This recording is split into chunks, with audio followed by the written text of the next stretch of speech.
Everyone welcome back to our channel GPSC network.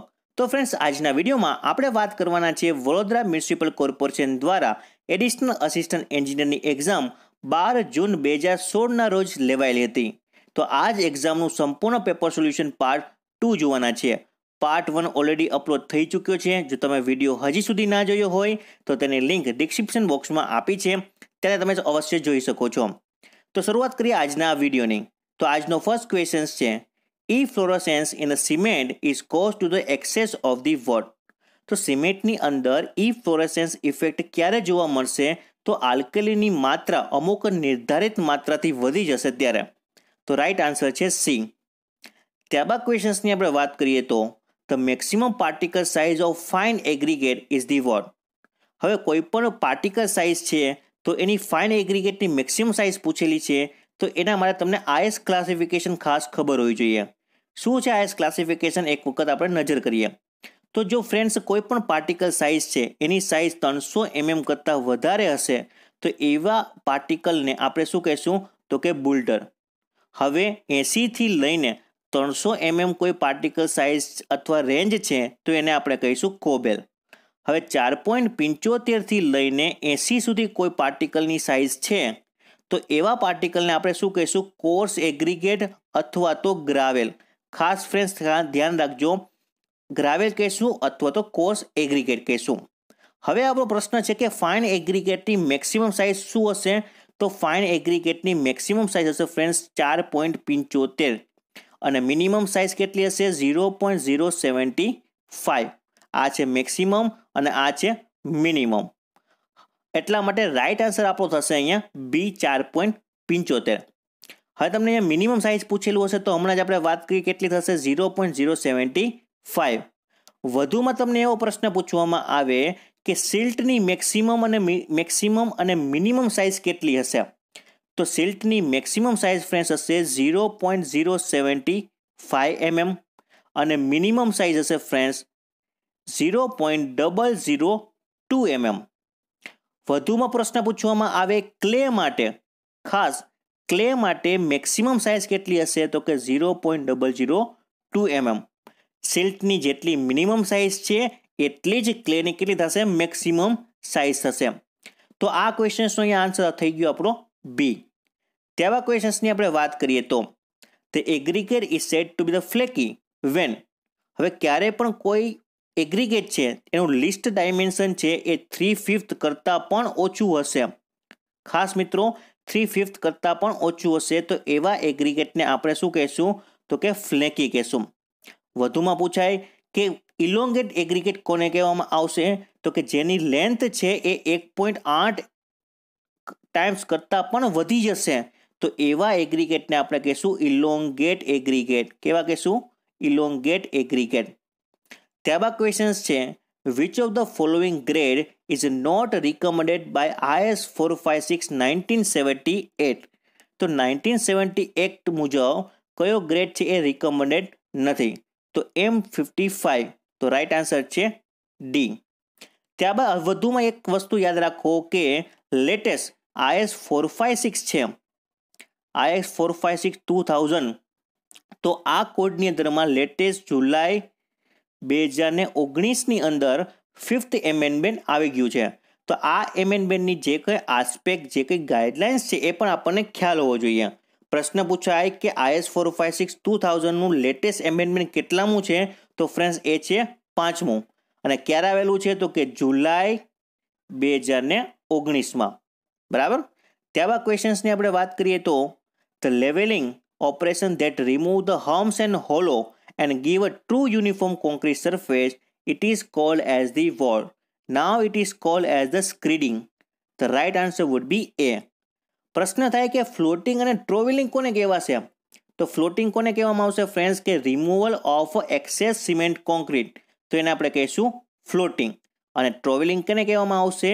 તો કે finalise the surface to give a smooth surface. બરાબર, smooth surface જેને આપણે લાસ્ટમાં આપશું તો એને આપણે કહીશું ટ્રોવેલિંગ। બરાબર, રાઈટ આન્સર છે આ ક્વેશ્ચન્સનો સ્ક્રીડિંગ એ। ત્યારબાદ છે concrete pavement is provide if daily traffic પર લેન એક્ઝિસ્ટ ધી વોટ। જો કોઈ લેન ઉપર ડેલી ટ્રાફિક છે એ 1000 ટન કરતાં પણ વધી જશે તો આપણે સિમેન્ટ કોન્ક્રીટ પેવમેન્ટ પ્રોવાઈડ કરીશું. બરાબર, કેજીમાં કેટલા થશે એ મને કોમેન્ટ બોક્સની અંદર લખીને જણાવો. ત્યારબાદ ક્વેશ્ચન્સ છે, if difference in elevation of edge of pavement 9 metre wide and it's crown 50 centimetre the camber of a pavement is the what. તો ફ્રેન્ડ્સ ખાસ તમને ખબર હશે કે માની લો કે કોઈ એક આ રોડ છે, તો રોડની 9 મીટર કેટલી છે વિડ્થ છે ખાસ મિત્રો, અને ક્રોન કેટલી છે 50 સેન્ટીમીટર. તો એને આપણે મીટરમાં કન્વર્ટ કરવું પડશે.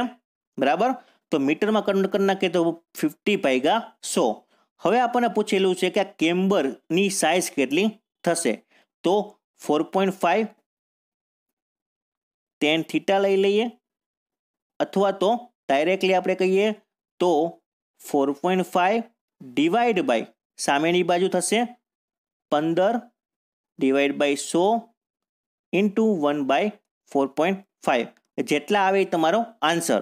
બરાબર, ત્યારબાદ ક્વેશ્ચન્સની આપણે વાત કરીએ તો Indian road congress IRC was founded and constitute with the headquarter in new Delhi is the vote.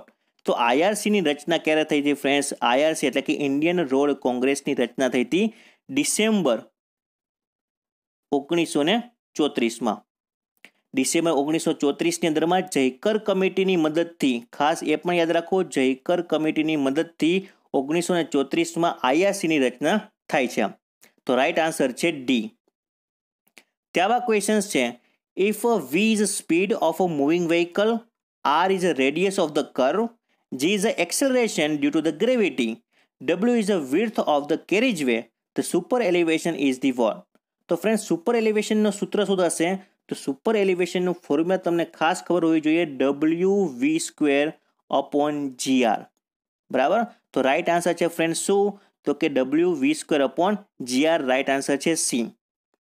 Super એલિવેશનને regarding એક બે વસ્તુ આપણે ખાસ યાદ હોવી જોઈએ, જેમ કે મેક્સિમમ સુપર એલિવેશન પ્લેન અને રોલિંગ રિજિયનમાં કેટલું હોવું જોઈએ?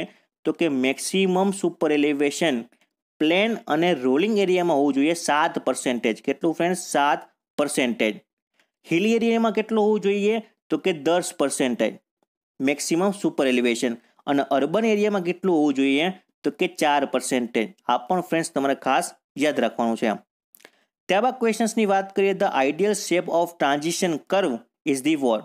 તો ટ્રાન્ઝિશન કર્વનો આઈડિયલ શેપ કેટલો હશે? તો કે ક્લોથોઇડ. રાઈટ આન્સર છે એ.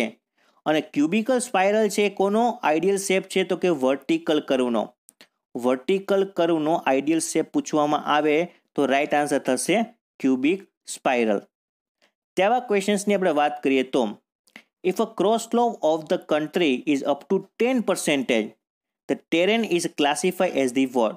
હવે આપણને ક્રોસ સ્લોપ પૂછેલું છે.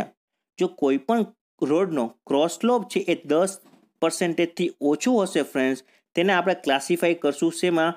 તો કે પ્લેનની અંદર.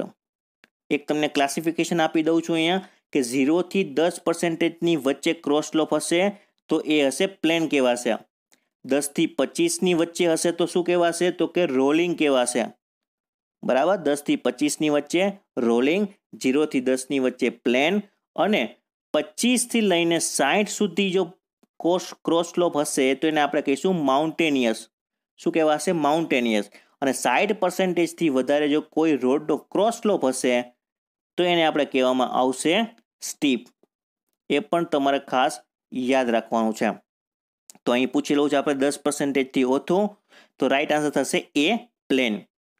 ત્યારબાદ ક્વેશ્ચન છે, minimum thickness of base of a flexible pavement is the what. તો ફ્રેન્ડ્સ અહીં ઘણા બધા વિદ્યાર્થી મિત્રો છે અહીં ભૂલ કરે છે, મિસ્ટેક કરી રહી છે કે મિનિમમ થિકનેસ પૂછેલી છે. ખાસ ત્યાં નજર જવી જોઈએ. મિનિમમ થિકનેસ એક તમને વધુમાં ક્લાસિફિકેશન આપી દઉં કે સરફેસ કોર્સિસની અંદરમાં મિનિમમ થિકનેસ કેટલી હશે? 25, મેક્સિમમ હશે 50 mm. ખાસ મિત્રો યાદ રાખજો 50 mm. બાઇન્ડર કોર્સ માટે કેટલી હશે? તો કે બાઇન્ડર કોર્સ માટે હશે 50થી લઈને 100 mm. બરાબર, જ્યારે બેઝ કોર્સ માટે કેટલી હશે? બેઝ કોર્સ કયો? બરાબર, તો બેઝ કોર્સ માટે હશે ફ્રેન્ડ્સ 100થી લઈને 300 mm. હવે બેઝ કોર્સ માટે અથવા તો સબ બેઝ કોર્સ માટે પણ આટલી જ હશે, 100 mm મિનિમમ, મેક્સિમમ 300 mm. બરાબર, અને સબગ્રેડ માટે કેટલી હશે? 150 થી લઈને 300 સુધી. આ વસ્તુ તમને ખાસ ખબર હોવી જોઈએ. હવે અહીંયા આપણને પૂછેલું છે minimum thickness of base course. તો હમણાં જોયું બેઝ કોર્સ માટે મિનિમમ થિકનેસ કેટલી થશે? 100 mm. 100 mm એટલે કેટલું થયું? 10 સેન્ટીમીટર. તો રાઈટ આન્સર છે એ. ત્યારબાદ છે at road junction 60 cross conflict points are sever if it is the what. તો એને ક્યારે કેવું કહેવામાં આવશે? તો કે બોથ જે રોડ છે કેવા હશે? તો કે બંને જે રોડ છે એ 2 વે રોડ હશે ત્યારે. તો રાઈટ આન્સર છે બી. તેવા ક્વેશ્ચન્સની આપણે વાત કરીએ તો the weaving length of a roadway is the distance between the what? It is the distance between the channelize island. The right answer would be A. ત્યારબાદ છે એનોસ્કોપ છે it is a determination of the what. તો enoscope શું measure કરે છે? તો spot speed.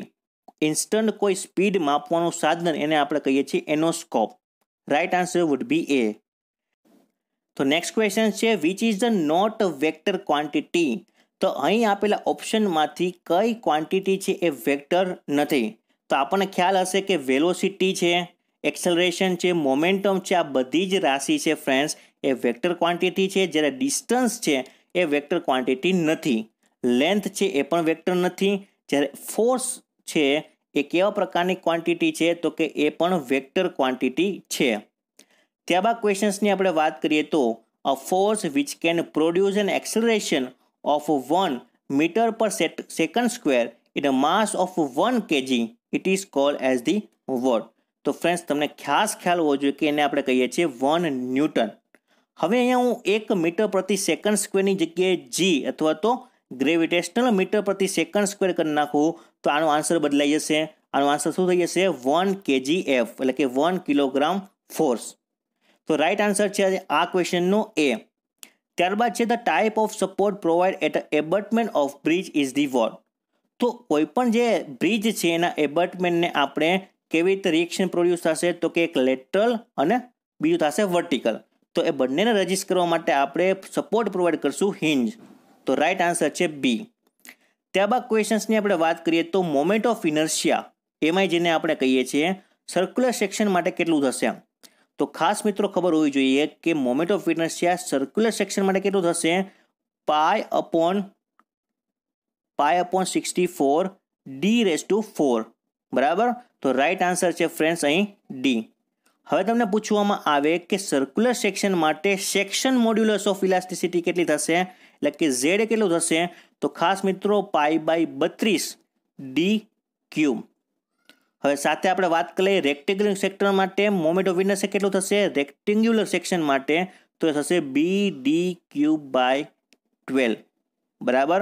અને base પાસે પૂછે રેક્ટેન્ગ્યુલરમાં તો કેટલું થશે? bd³/6.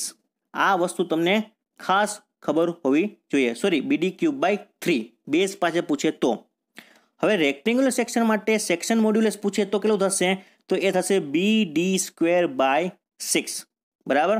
ટ્રાયંગ્યુલરનું પણ સાથે જોઈ લઈએ તો ટ્રાયંગ્યુલર માટે ફોર એક્ઝામ્પલ આ કોઈ ટ્રાયંગ્યુલર છે તો કે આ સેક્શન પાસે એને આપણે ડી કહી દઈએ તો ડી સેક્શન માટે મોમેન્ટ ઓફ ઇનર્શિયા કેટલી થશે? તો મોમેન્ટ ઓફ ઇનર્શિયા થશે bh³/4. હવે બેઝ પાસે પૂછે તો બેઝ પાસે થશે bh³/12 અને ટ્રાયંગ્યુલરના સીજી પાસે પૂછે તો હશે bh³/36. તો આ વસ્તુ તમારે ખાસ ધ્યાન રાખવાની છે. ત્યારબાદ ક્વેશ્ચન છે the maximum stress produce in a bar tempering section at the what. તો maximum stress produce in a tempering section કેટલું થશે? તો કે એના માટે સૂત્ર આપણને ખબર હોવી જોઈએ. Sigma is equal to alpha TE d1/d2. d1 શું છે? તો કે લાર્જર સેક્શન છે, ડાયામીટર છે, અને સ્મોલર સેક્શન ડાયામીટર છે d2. હવે તો કે સ્મોલર સેક્શન એટલે કે સ્મોલર એન્ડ પાસે સૌથી વધુ સ્ટ્રેસ પ્રોડ્યુસ થશે એટલા માટે રાઈટ આન્સર છે બી. ત્યારબાદ ક્વેશ્ચન્સ છે the ratio of lateral strain to linear strain એને આપણે કહીએ છીએ Poisson's ratio. The right answer would be C. For example કોઈ એક આ બ્લોક છે એને આપણે લિનિયર સ્ટ્રેસ આપી છીએ અને લેટરલ સ્ટ્રેસ આપી છીએ તો કે લેટરલ સ્ટ્રેસને કારણે જે બોડી ડિફોર્મ થાય છે અને લિનિયર સ્ટ્રેસને કારણે જે બોડી ડિફોર્મ થાય છે એને બંનેના ગુણોત્તરને આપણે શું કહીએ છીએ? Poisson's ratio. હવે પોઈઝન્સ રેશિયોની રિગાર્ડિંગ પર આપણે એક બે વસ્તુ યાદ રાખીએ. પોઈઝન્સ રેશિયોને આપણે મ્યુ વડે દર્શાવીએ છીએ. બીજી એક વસ્તુ આ તો કે માઇલ્ડ સ્ટીલ માટે પોઈઝન્સ રેશિયોની કિંમત કેટલી થશે? તો કે 0.286.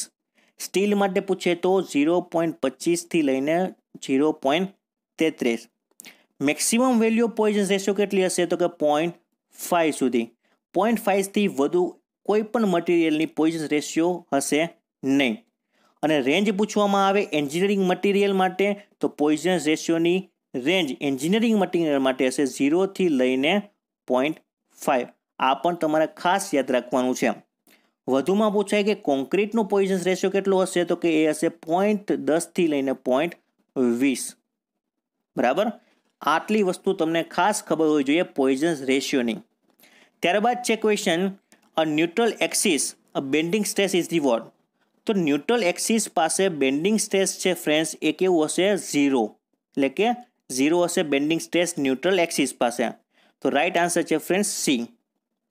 ત્યારબાદ ક્વેશ્ચન્સ છે, a buckling load will be maximum for the column if the what? તો બકલિંગ લોડ પી, બરાબર, એના માટેનું ફોર્મ્યુલા ઓઇલર ઇક્વેશન આપણે જેને કહીએ છીએ એ શું છે formula? P is equal to pi square EI divided by LE square. હવે એની અલગ અલગ કન્ડિશન છે. બંને એન્ડ હિંજ હોય, બંને એન્ડ ફિક્સ હોય, એક હિંજ હોય, એક ફિક્સ હોય, કાં તો બંને ફ્રી હોય. તો આવી અલગ અલગ કન્ડિશન માટે ઇફેક્ટિવ લેન્થ આપણને ખબર હોવી જોઈએ. અહીંયા આપણને પૂછેલું છે કે બકલિંગ લોડ મેક્સિમમ ક્યારે થશે? હવે મેક્સિમમ ક્યારે થશે? તો કે બંને જો હિંજ હોય એન્ડ, તો ત્યારે ફોર્મ્યુલા શું થશે? પાઈ square EI upon LE square as it is રહેશે. જો બંને એન્ડ ફિક્સ હશે તો ઇફેક્ટિવ લેન્થ કેટલી થશે? તો કે ઇફેક્ટિવ લેન્થ છે એ 4 ગણી થશે. બરાબર, સોરી L/2 થશે. ઇફેક્ટિવ લેન્થ ક્યારે? તો કે બંને એન્ડ જો ફિક્સ હશે તો ઇફેક્ટિવ લેન્થ નોર્મલ લેન્થથી L/2 થશે. તો pi square EI divide by L square divide by 4. 4 છે ઉપર આવશે તો અહીંયા અંશમાં આવી જશે. તો કે 4 pi E square divide by L square. એટલે કે જ્યારે બંને એન્ડ ફિક્સ હશે ત્યારે બકલિંગ લોડ છે એ મેક્સિમમ થશે. તો રાઈટ આન્સર છે બી. હવે તો કે બંને જો છેડા બંને એન્ડ ફ્રી હશે ત્યારે ઇફેક્ટિવ લેન્થ કેટલી થશે? તો કે ઇફેક્ટિવ લેન્થ થશે 2L. બરાબર, તો આવા કેસની અંદરમાં જે બકલિંગ લોડ છે એ સૌથી મિનિમમ હશે. અહીં તમને પૂછેલું છે મેક્સિમમ, તો આવશે બંને એન્ડ ફિક્સ અથવા તો ક્લેમ. અને જો બંને એન્ડ ફ્રી હશે ત્યારે બકલિંગ લોડ છે એ મિનિમમ હશે. ત્યારબાદ ક્વેશ્ચન્સની આપણે વાત કરીએ તો moment required to produce a unit rotation it is called as the what? તો કે moment required to unit rotation એને આપણે કહીએ છીએ સ્ટીફનેસ.